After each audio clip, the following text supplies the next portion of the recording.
नमो नमः प्यारे विद्यार्थियों, कैसे हैं आप सभी। और आशा करता हूँ सभी अच्छे होंगे और आपकी जो पढ़ाई है, अध्ययन अध्यापन है, वो भी आपकी जो है सकुशल चल रही होगी। आप अच्छे से अपनी पढ़ाई कर रहे होंगे।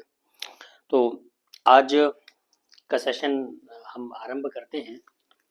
और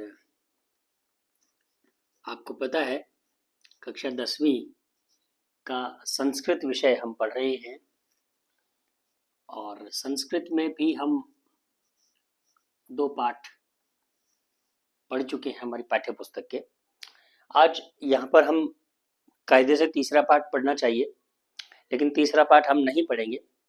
और उसका कारण क्या है आप लोग जानते ही होंगे, और लगभग आधे से ज़्यादा सेशन आपने पढ़ा है, तो आपको अच्छे से पता होगा कि तीसरा क्यों नहीं पढ़ेंगे। क्योंकि माध्यमिक शिक्षा बोर्ड राजस्थान अजमेर ने जो सिलेबस जारी किया है, उस सिलेबस के अकॉर्डिंग आपका हर सब्जेक्ट में 30% कोर्स कम किया है शैक्षणिक वर्ष 2023-24 के लिए। तो उसमें आपका तीसरा और 11वां ये 2 पाठ जो है इसने बोर्ड ने हटाए हैं। तो उन 2 पाठ को हम नहीं पढ़ेंगे। आज हम चौथा पाठ पढ़ेंगे जिसका नाम है शिशु लालनम। चौथे हमारे पाठ का नाम है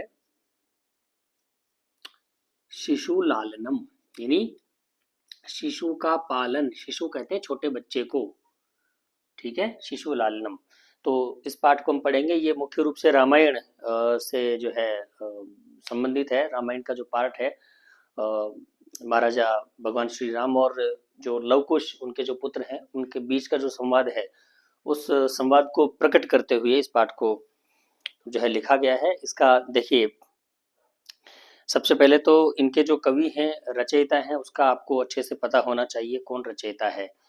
तो दिंगनाग एक आपके जो है साहित्यकार आते हैं संस्कृत में। तो दिंगनाग जो है उन्होंने एक नाट्य शास्त्र लिखा है। दिंगनाग जो कवि हैं उनका नाट्य शास्त्र है कुंदमाला। तो देखिए, हर पाठ का मैं कहता हूं कि उनके लेखक का आपको पता होना चाहिए कि उसके लेखक कौन हैं। इस पाठ के लेखक हैं दिंगनाग, रचयिता, ठीक है। और इनका जो ग्रंथ है वो कौन सा ग्रंथ है?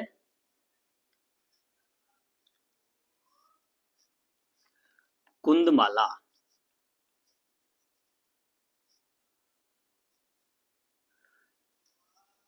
कुंदमाला ग्रंथ की इन्होंने रचना की है, उससे इस पाठ को लिया गया है। चलिए बिना किसी भूमिका के अपन सीधा शुरू करते हैं आज के पाठ को।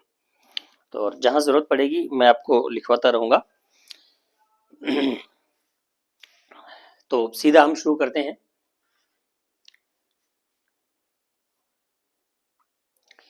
सिंहासनस्थ राम, सिंहासन पर बैठे हुए राम, ततः प्रविशतः, और उसके बाद फिर प्रवेश करते हैं, विदूषकेन, विदूषकेन उपदिश्य मार्ग मार्गौ तापसौ कुशलवौ। और विदूषक के साथ में 2 तपस्वी के पुत्र जो हैं, लव और कुश। कुश लवौ, कुश लवौ का अर्थ होता है लव और कुश, ठीक है। तो लव और कुश दोनों जो है विदूषक के साथ में प्रवेश करते हैं। विदूषकः इति इति आर्यौ, अरे आर्य इधर से आप चलिए। उसको मार्ग बताते हैं लव कुश को कि किधर से उनको चलना है। कुश लवौ, दोनों लव और कुश जो है, रामम उपसृत्य, राम के समक्ष जाकर, राम के समीप में जाकर के प्रणम्य च, और प्रणाम करते हैं। अपि कुशलम महाराजस्य, और महाराजा की कुशल क्षेम पूछते हैं, उनका जो सकुशल है, उनकी हालचाल है वो पूछते हैं कि महाराज आप कुशल मंगल हैं उनकी। क्योंकि एक अभिवादन का एक जो है एक प्रकार होता है कि सभी उनका कुशल क्षेम पूछते हैं। तो उसी अभिवादन की श्रेणी में उन्होंने भगवान श्री राम से भी कुशल पूछा। रामः युष्मद् दर्शनार्थ, युष्मद् दर्शनात् कुशलम इव, आपके दर्शन से मैं और अधिक कुशल हो गया और अधिक अच्छा हो गया हूँ। भवतोः किम भवतोः किम वयम अत्र कुशल प्रक्षस्य भाजनम एव। क्या आप यहाँ सिर्फ हमारी कुशल, ये लव कुश बोल रहे हैं, क्या आप हमारी यहाँ पे केवल कुशल क्षेम ही पूछेंगे, हमारा हालचाल ही पूछेंगे, न न पुनर्तिथि नमुचितस्य कंठाश्लेषस्य। क्या आप अतिथि को अपने कंठ से नहीं लगाएंगे, अपने गले से नहीं लगाएंगे। तो भगवान श्री राम ने जैसे कहा कि हम यहाँ बिल्कुल ठीक हैं, आप लोग कैसे हैं बताइए। तो लव और कुश कहते हैं कि क्या आप हमारी केवल कुशलता ही पूछेंगे, हमारा केवल हालचाल ही पूछेंगे। आप आए हुए अतिथि को कंठ से या गले से नहीं लगाएंगे, ऐसा लव कुश पूछते हैं। परिष्वज्य अहो हृदयग्राही स्पर्श। परिष्वज्य यानी उनको गले से लगा करके, उनको उनका कंठाश्लेष करके भगवान श्री राम कहते हैं, अहो अरे हृदयग्राही स्पर्श, यह स्पर्श तो बहुत हृदयग्राही है, मन को छू लेने वाला स्पर्श है। आसनार्धम उपविश्यति, और भगवान श्री राम जो है आधे आसन पर बैठ जाते हैं और फिर कहते हैं उभौ उभौ राजासनम खलवेतत न युक्त मध्यासितुम। देखिए भगवान श्री राम आधे आसन पर बैठ करके उनको कहते हैं कि आप आइए और इस आसन पर, राजा का जो आसन है उस पर आप आकर के बैठ जाइए। फिर लव और कुश कहते हैं कि नहीं नहीं महाराज, ये जो है न खलुएतत, ये उचित नहीं है, क्योंकि राजा का जो सिंहासन है उसकी एक मर्यादा होती है, उस पर हर कोई नहीं बैठ सकता, इसलिए उन्होंने कहा इस पर बैठना हमारे लिए उचित नहीं है। राम, अब राम, भगवान श्री राम कह रहे हैं सव्यवधानम न चारित्रोपाय। मेरे कहने पर आप यदि बैठते हैं तो आपके चरित्र पर कोई दोष नहीं लगेगा, यानी आप राजा के आसन पर यदि राजा के कहने पर बैठते हैं तो आपके चरित्र पर किसी प्रकार का कोई दोष नहीं लगेगा। तस्मादंक व्यवहितुम मध्यास्ताम सिंहासनम। तो वो जो है भगवान श्री राम की गोद में बैठने का, मतलब बैठने के इच्छुक हैं, जो वो तस्मांक, अंक कहते हैं गोद को, तो वो भगवान श्री राम की गोद में बैठना चाहते हैं। उनके मन में कहीं ना कहीं इच्छा होती है, मन में कहीं एक मंशा होती है लव और कुश की, कि हम भगवान श्री राम, क्योंकि वो तो उनके पिता थे, जिसको लव कुश तो बहुत अच्छे से जानते थे इस बात को, लेकिन भगवान श्री राम को ये नहीं पता है अभी तक कि ये दोनों जो है ये उन्हीं के पुत्र हैं। अंकम उपविशति, अब गोद में बैठते हुए उभौ, दोनों दोनों जो है कह रहे हैं अनिच्छताम नाटयितः। वो जो है गोद में, भगवान श्री राम उनको गोद में बैठने का जब निवेदन करते हैं तो वो अनिच्छा का एक नाटक करते हैं, उनको मतलब ऐसा प्रकट करते हैं कि उनके जो है गोद में बैठने की इच्छा नहीं है, लेकिन कहीं ना कहीं मन में उनकी इच्छा तो थी कि भगवान श्री राम उनको जो है अपने उनकी गोद में बिठा लें। आगे देखते हैं।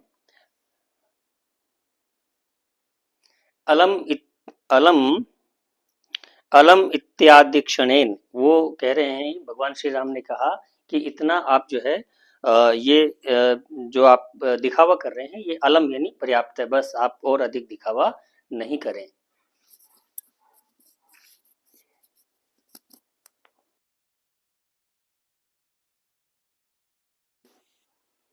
राम कह रहे हैं, अब राम बोल रहे हैं उनसे, अलम अति, 20 मिनट में फिर होके बात करता हूँ।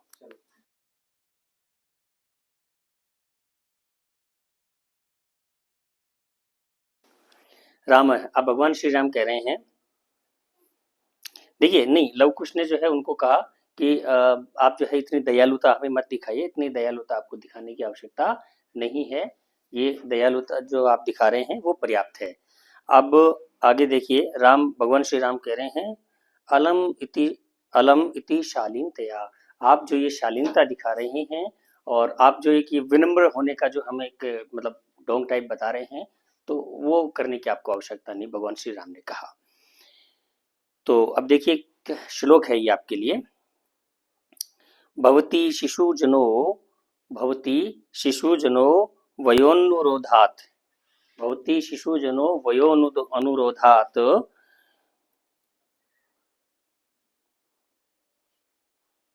गुण महताम अपि लालनीय एव। और मैं भावार्थ बता ही देता हूँ हाथों हाथ, फिर पूरा हम बाद में पढ़ लेंगे। देखिए, भवती शिशु लालन, भवती शिशुजनो वयोनुरोधात्, यानी जो वय कहते हैं उम्र को, आयु को, वयस जो होता है, वयस कहा जाता है आयु को। तो जो आयु में छोटे होते हैं, जो उम्र में छोटे होते हैं, अर्थात जो बच्चे होते हैं, जो बालक होते हैं, उनको जो है गुणी से गुणी व्यक्ति भी जो हैं वो उनको खिलाना चाहते हैं, उनको अपने गोद में खिलाना चाहते हैं, या उनको उनके साथ में जो है प्रमोद विमोद करना चाहते हैं, उनको उनके साथ हंसी खुशी के कुछ पल बिताना चाहते हैं। तो यहाँ पर एक उदाहरण दिया है, व्रजति हिमकरौ अपि, व्रजति हिमकरौ अपि बाल भावात। हिमकर कहते हैं चंद्रमा को। जिस प्रकार जैसे चंद्रमा जो है अपने बाल भाव बचपने के कारण पशुपति मस्तकम, पशुपति कहते हैं शिव को, भगवान शिव को, और मस्तक यानी उनके जो मस्तक है सिर पर। तो जो चंद्रमा है, जिस प्रकार से चंद्रमा अपने बाल भाव के कारण भगवान शिव के मस्तक पर केतकच्छादित्वम, केतक रूप नामक जो पुष्प होता है उसके समान जो है सुशोभित होते हैं। तो देखिए पूरा मैं इस श्लोक का भावार्थ एक बार फिर से आपको बता देता हूँ कि जो आयु में छोटे होते हैं, जो बच्चे होते हैं, बालक होते हैं, उन बालकों को उनकी चंचलता की वजह से गुणी से गुणी व्यक्ति भी जो है अपनी गोद में खिलाना चाहता है। जैसे कि चंद्रमा अपने बाल भाव के कारण भगवान शिव के मस्तक पर इस प्रकार से सुशोभित हैं, मानो केतक नामक जो पुष्प है वो उनके मस्तक को सुशोभित कर रहे हो। रामः एषः भवतो सौंदर्यावलोक जनितेन कौतूहलेन पृच्छामि। राम कह रहे हैं, एषः यह भवतो आप दोनों का, सौंदर्य अवलोकित नितेन यानी आप दोनों का जो सौंदर्य है उसको देखकर कौतूहल, उत्साह पूर्वक, सिर्फ मैं एक केवल उत्साह के लिए मैं पूछ रहा हूँ। क्षत्रिय कुल पितामहो, जो क्षत्रिय कुल के पितामह हैं, पितामह कहते हैं दादा को, है ना। क्षत्रिय कुल के जो पितामह हैं सूर्य चंद्र है, को वा भवतोर वंशस्य कर्ता। तो भगवान श्री राम कह रहे हैं कि जो क्षत्रिय कुल के जो पितामह हैं सूर्य और चंद्रमा, उन दोनों में से आप दोनों का जो कुल है वो कौन सा है, कौन से कुल से आप संबंध रखते हैं, सूर्य वंश से आप संबंधित हैं या चंद्र वंश से हैं, तो आपका कुल का क्या परिचय है। वो मतलब अप्रत्यक्ष रूप से भगवान श्री राम उनसे ये जानना चाहते हैं कि वो कौन से कुल से संबंध रखते हैं। लव कह रहा है, भगवान सहस्त्रधीति, भगवान सहस्त्रधीति कहते हैं सूर्य को, ध्यान रखिए पर्यायवाची है सूर्य का, सहस्त्रधीति। तो लव ने जवाब दिया, भगवान सूर्य जो है वो हमारे क्या है, उनके हम वंशज हैं। रामः कथम अस्तमानाभिजनौ संवृतौ। तो भगवान राम कह रहे हैं कि तुम जो है उस कुल से किस प्रकार संबंध रखते हो। अब देखिए विदूषक का यहाँ पे रोल आता है। विदूषक कह रहा है किम द्वयोरपेक्यमेव प्रति वचनम, दोनों का जो वचन है वो एक जैसा ही। भगवान श्री राम और लव कुश जो दोनों बातें कर रहे हैं, तो विदूषक सोच रहा है कि इन दोनों का जो प्रकरण है, इन दोनों का जो मतलब जो घटनाक्रम है वो लगभग एक जैसा ही प्रतीत हो रहा है। लव कह रहा है भ्रात्रावाम। फिर विदूषक ने एक बात और पूछी उनसे कि आप दोनों जो है किस प्रकार से एक दूसरे से संबंधित हैं। आप दोनों का जो है क्या इसमें रिश्ता है आपस में। तो भ्रात्रावाम सोदरियो, लव ने कहा कि हम दोनों भ्राता हैं। भ्राता प्लस आवाम, यहाँ पर इसका संधि विच्छेद होगा, भ्राता प्लस आवाम, हम दोनों भाई हैं, सहोदर सहोदर हैं। ठीक है, भाई और सहोदर दोनों, देखिए यहाँ पे पर्यायवाची शब्द आ गए हैं। रामः समरूपः शरीरन समरूपः शरीर सन्निवेशः, निश्चित रूप से तुम्हारा जो शरीर है और तुम्हारा जो चेहरा है, वो तुम्हारा जो रूप है, सौंदर्य है, वो एक जैसा ही प्रतीत हो रहा है और शरीर से भी तुम एक जैसे ही लग रहे हो। वयसस्तु न किंचित अंतरम, और वयस, वयस कहते हैं आयु को, तो आयु में भी आपके कोई अंतर नजर नहीं आ रहा। लवह आवाम यमलऊ, हम दोनों जुड़वा हैं। यमलऊ, यमलऊ कहते हैं जुड़वा को। तो लव ने कहा हम दोनों क्या हैं, जुड़वा भाई हैं। रामः तम प्रति युज्यते, अब उनकी तरफ देखकर राम कह रहे हैं फिर से, किम नाम ध्येयम, किम नाम ध्येयम, तुम दोनों का नाम क्या है। भगवान श्री राम ने पूछा कि भाई अब तुम्हारे दोनों का नाम क्या है, आप मुझे बताएं। लव कह रहे हैं आर्यस्य वंदनायाम लवः इत्यात्मानम, इत्यात्मानम गुरु चरण वंदनायाम। आर्य, आर्य एक जो है सम्मान सूचक शब्द हुआ करता था उस जमाने में, ध्यान रखिए। तो आर्य एक सम्मान सूचक शब्द के रूप में इस्तेमाल करते थे। तो लव कह रहा है आर्यस्य, यानी आर्य का, वंदनायाम, आपकी वंदना में, आपके मतलब आपके सम्मान में वो निवेदन कर रहा है। लवः इत्यात्मानम, लव ऐसा मुझे, है ना, श्रवयामी सुना जाता है, यानी मुझे लव के नाम से कहा जाता है, मुझे लव के रूप में लोग जानते हैं। कुशम निर्दिश्य, और कुश की तरफ देख करके वो कह रहे हैं आर्योपि, आर्योपि गुरु चरण वंदनायाम, कुश की तरफ कहते हैं अरे कुश, इशारा करते हुए कि आप भी जो है अपना जो है परिचय श्रीमान की सेवा में रखो। कुशः अहम अपि कुश इत्यात्मानम श्रव्यामि, मैं भी कुश नाम से सुना जाता हूँ या जाना जाता हूँ, मेरा नाम कुश है। राम, राम कहते हैं अहो उदात रम्यम समुदाचार, अरे तुम्हारा जो आचरण है, तुम्हारा जो सदाचार है, तुम्हारी जो विनम्रता है, वो बहुत ही श्रेष्ठ है। उदात रम्यम, मन को मोह लेने वाली है। किम नाम ध्येयो बहुतोर गुरु, आप दोनों के जो गुरुजी हैं उनका नाम क्या है, मुझे आप ये बताएं। लव कह रहे हैं ननु भगवान वाल्मीकि ही, भगवान वाल्मीकि जो है हमारे गुरु का नाम है निश्चित रूप से। रामः केन संबंधेन, किस संबंध से भगवान वाल्मीकि तुम्हारे गुरु हैं।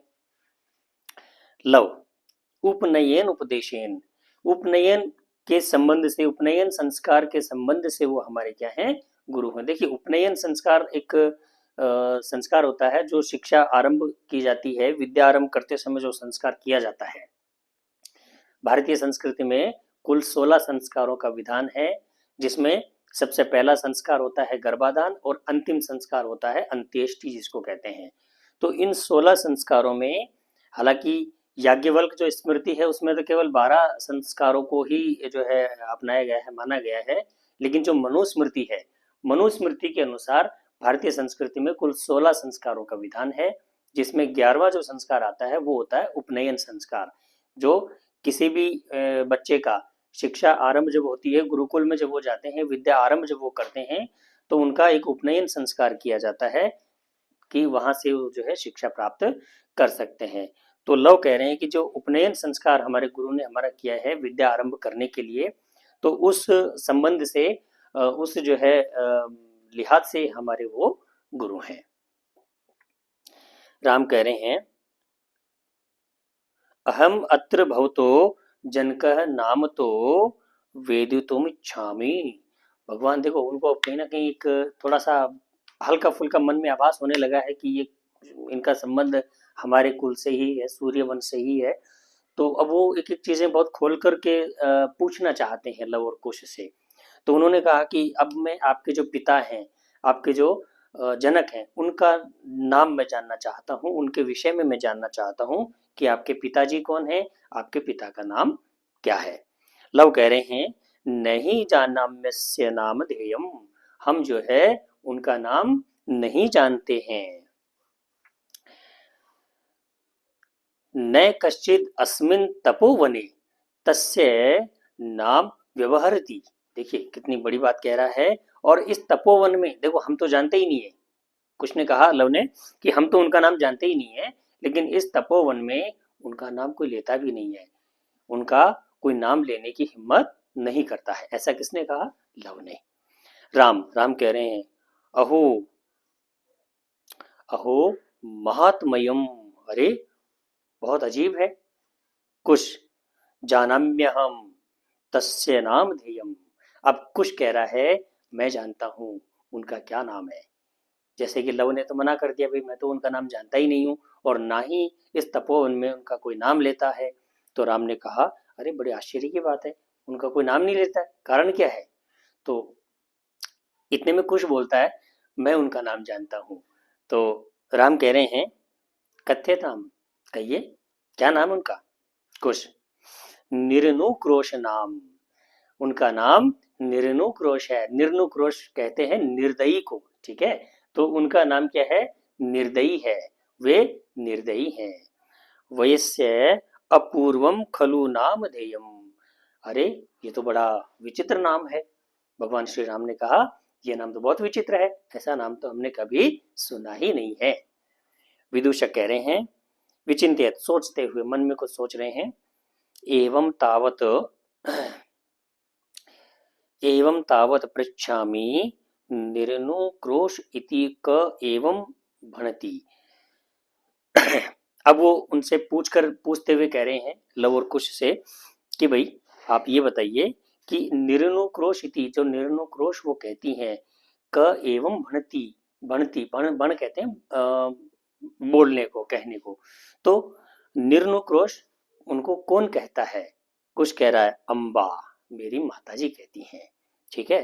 तो विदूषक ने पूछा कि भाई उनको निर्नुक्रोश यानी निर्दयी कौन कहता है? तो कुछ कहता है मेरी माताजी हैं, वो उनको निर्नुक्रोश यानी निर्दयी कहती हैं। अब विदूषक कह रहा है किम कुपिता एवं भणति, क्या क्रोधित होकर के कहती हैं?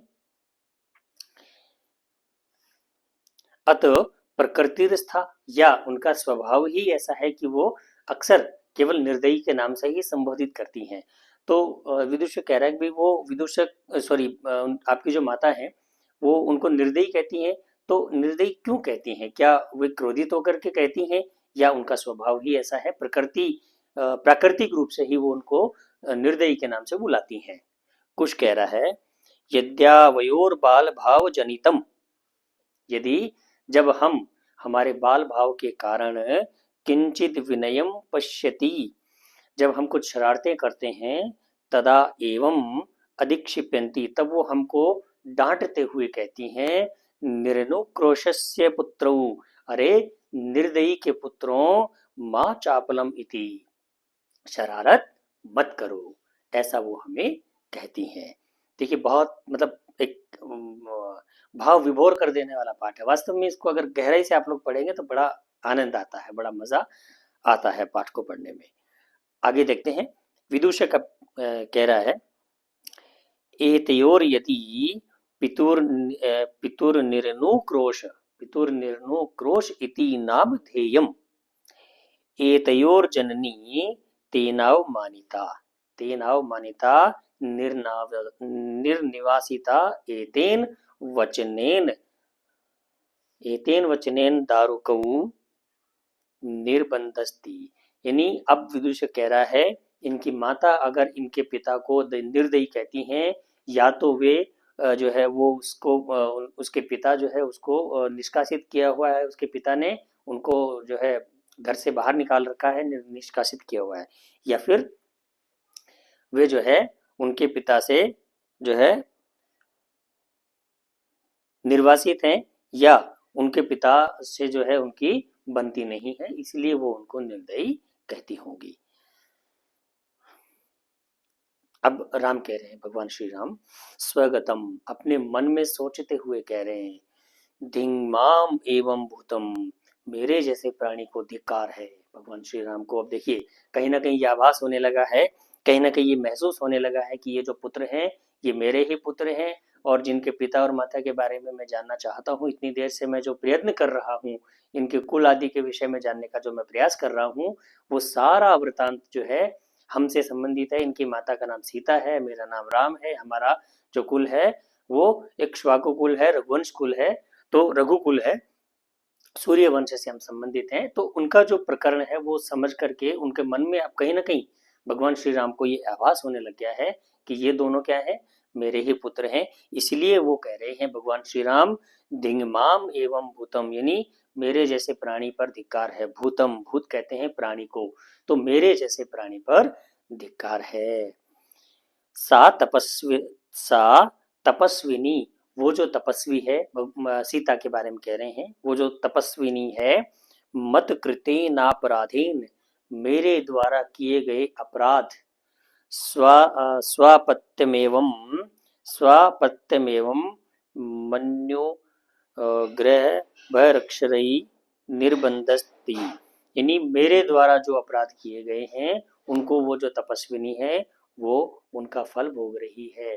तो मेरे जैसे प्राणी पर धिक्कार है। ऐसा कौन कह रहा है? भगवान श्री राम मन में सोच रहे हैं। सैवाष्प अवलोकिती, अब आंखों में उनके पानी आ गया है, मन ही मन उनका जो है थोड़ा सा बोझिल हो गया है, और अब कह रहे हैं राम अति दीर्घ, ठीक है, प्रवासोयम दारुणश्च, अरे ये जो प्रवास है बहुत दारुण है, बहुत दुखदाई है। माँ सीता को जो उन्होंने वनवास दिया उसके विषय में वो सोच रहे हैं कि ये जो प्रवास है उनका ये बहुत ही दुखदाई है, बहुत ही दारुण है। विदूषकम अवलोक्य, विदूषक की तरफ देखकर जनांतिकम, इशारा करते हुए कह रहे हैं, भगवान श्री राम विदूषक की तरफ देख के इशारा करते हुए कह रहे हैं,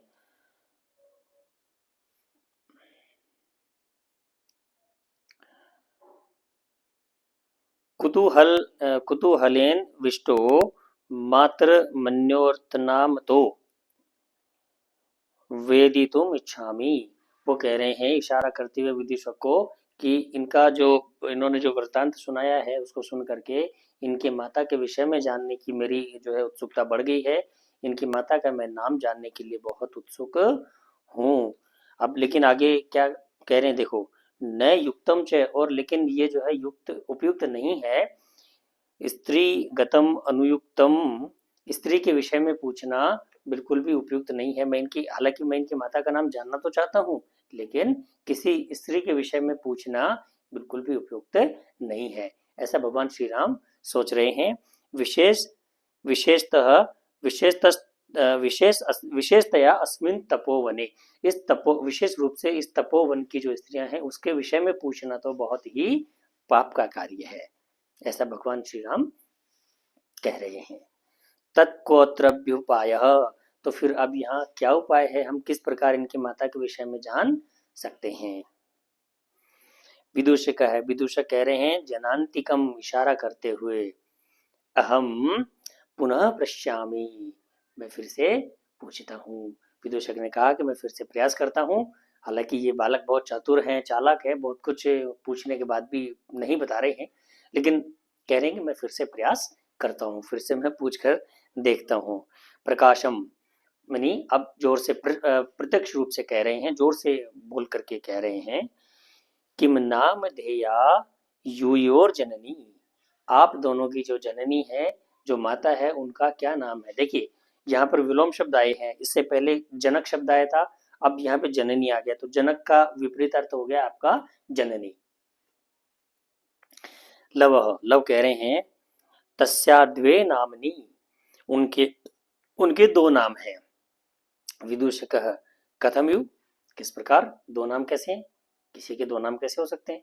तो कह रहे हैं किस प्रकार से, लवः, लव कह रहे हैं तपोवनवासी देवीति नामना अह्यम ना नामना व्यवहरति, यानी तपोवनवासी जो है वो देवी के नाम से उनको जानते हैं, देवी के नाम से उनको बुलाते हैं। भगवान वाल्मीकि भगवान वाल्मीकि वधु रीति, लेकिन भगवान वाल्मीकि जो है वो उनको वधु के नाम से बुलाते हैं। देखिए, लव ने माँ सीता के कितने नाम बताए, अपनी जननी के नाम कितने बताए, दो नाम बताए।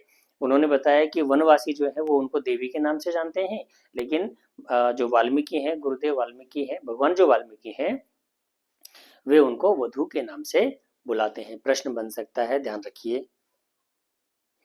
रामः अपि च इतस्तावत् वयसः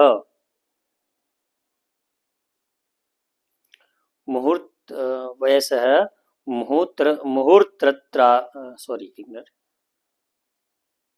मुहूर्त अत्रात्रम। तो ये कह रहे हैं, भगवान श्री राम कह रहे हैं अपि च इतस्तावत् वयस मुहूर्तावृष्टम, यानी अब उनको ये एहसास होने लगा है कि ये मेरे पुत्र हैं, इसलिए अब जो है बहुत और विनम्र होते जा रहे हैं भगवान श्री राम। विदूषक कह रहे हैं उपसृत्य, पास आकर के, आज्ञा पई तो भगवान, हे प्रभु, हे मेरे श्री राम, आप मुझे आज्ञा दें। राम कह रहे हैं अपि कुमार अयोर अस्माकं च सर्वथा समरूपः कुटुंब वृत्तांतः। वो कह रहे हैं ये जो कुमार हैं, ये जो बालक है, दोनों छोटे छोटे, इनका और मेरा जो कुटुंब है, मेरा जो परिवार है, हम दोनों का जो वृत्तांत है, हम दोनों की जो कहानी है, वो बिल्कुल समान है। तो ये सारी बातें यहाँ पर हुई हैं। अब इसके बाद नेपथ्य में, पर्दे के पीछे से जो बातें होती हैं, उससे आगे फिर उनसे कोई प्रश्न आपके बनेंगे नहीं। तो यहाँ तक ही आपके प्रश्न बनेंगे पाठ के अंदर। पाठ का जो सारांश है पूरा वो यहीं तक है। बोर्ड एग्जाम्स में जो प्रश्न बनेंगे वो आपके यहीं से बनने हैं, तो आपको इतना ही पढ़ना है। इससे आगे नेपथ्य, ये एक नाटक के रूप में है, जो है इसका मंचन भी किया जा सकता है और नाटक के रूप में इसको यहाँ पर दिया गया है। तो आगे का इसमें कोई काम का नहीं है। तो ये पूरी कहानी आपको एक नाटक के रूप में या पूरे पाठ के स्वरूप में मेरे हिसाब से आपको समझ में आ गई होगी। तो आज का जो हमारा ये जो पाठ है, चौथा पाठ जो हम पढ़ रहे हैं आज, ये कंप्लीट हो गया है और मैं उम्मीद करता हूँ कि आपको समझ में ज़रूर आया होगा। लेकिन कोई चीज़ अगर समझ में नहीं आती है और कोई अगर आपको परेशानी है, दिक्कत है, कोई आपकी क्वेरी है, तो आप ज़रूर हमें कमेंट्स बॉक्स में लिखें, उसका समाधान ज़रूर मिलेगा अगली कक्षा में। बाकी आप अध्ययन अपना निरंतर जारी रखिए, अध्ययन आप अपना कंटिन्यू करते रहिए। तो अंत में एक छोटा सा आपसे वही कहूँगा कि सब्सक्राइब आपने चैनल नहीं किया है, अगर आपको लगता है तो सब्सक्राइब ज़रूर कर लें, लाइक भी कर दें। लाइक में करने में तो खैर कुछ नहीं लग रहा है, लाइक करें और शेयर भी करते रहें, ठीक है। तो कमेंट्स भी करें, कोई आवश्यकता है, कोई जानना चाहते हैं तो।